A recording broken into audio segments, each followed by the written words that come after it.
السلام علیکم ورحمۃ اللہ وبرکاتہ.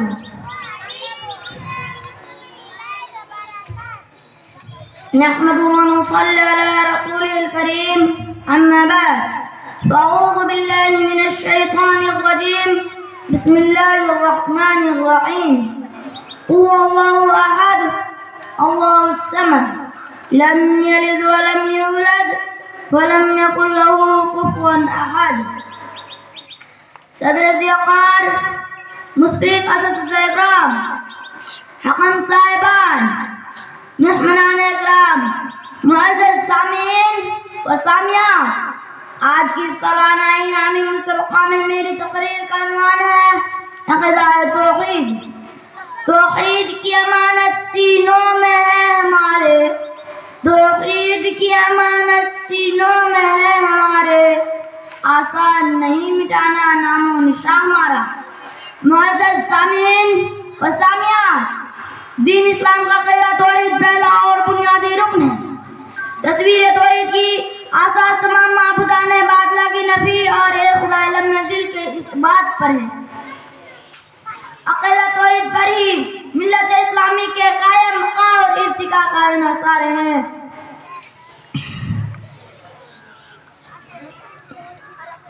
توحید اسلامی معاشرے کی روح رواں ہے.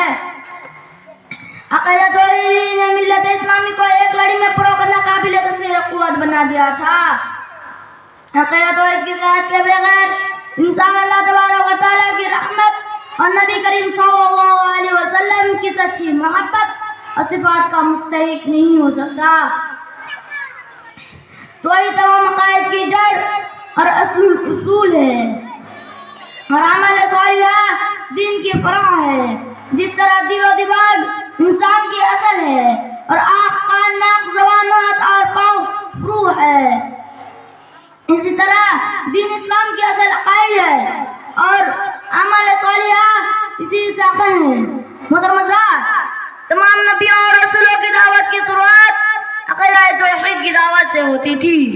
ارشاد ربانی ہے، وَمَا أَرْسَلْنَا مِن قَبْلِكَ مِن رَّسُولٍ إِلَّا نُوحِي إِلَيْهِ لَا إِلَٰهَ إِلَّا أَنَا فَاعْبُدُونِ. اسی توحید کی خاطر اللہ کے رسول صلی اللہ علیہ وسلم نے 13 سال مقام صرف کر دیے، یہاں تک کہ آپ صلی اللہ علیہ وسلم اپنا محبوب وطن مکہ کو چھوڑ کر مدینہ ہجرت کر گئے. عقیدہ توحید کے قرآن کے اندر متعدد عقیدہ لائی اللہ تبارک و تعالیٰ نے دیے ہیں. ارشاد باری تعالیٰ ہے، لَوْ كَانَ فِيهِمَا آلِهَةٌ إِلَّا اللَّهُ لَفَسَدَتَا. اگر زمین و آسمان میں اللہ کے علاوہ کوئی اور معبود ہوتا تو وعدوں نہ ٹوٹ پھوٹ جاتے. کہیں فرمایا افلا تتقون، تو پھر کیوں نہ ڈرتے ہو. تو کہیں فَفَعَلْنَا يَفْقُونَ کہہ کر متنبہ کیا. تو کہیں توحید الوہیت کی اہمیت کو اجاگر کرتے ہوئے کہا، وَقَضَىٰ رَبُّكَ أَلَّا تَعْبُدُوا إِلَّا إِيَّاهُ. تیرے رب نے فیصلہ کر دیا کہ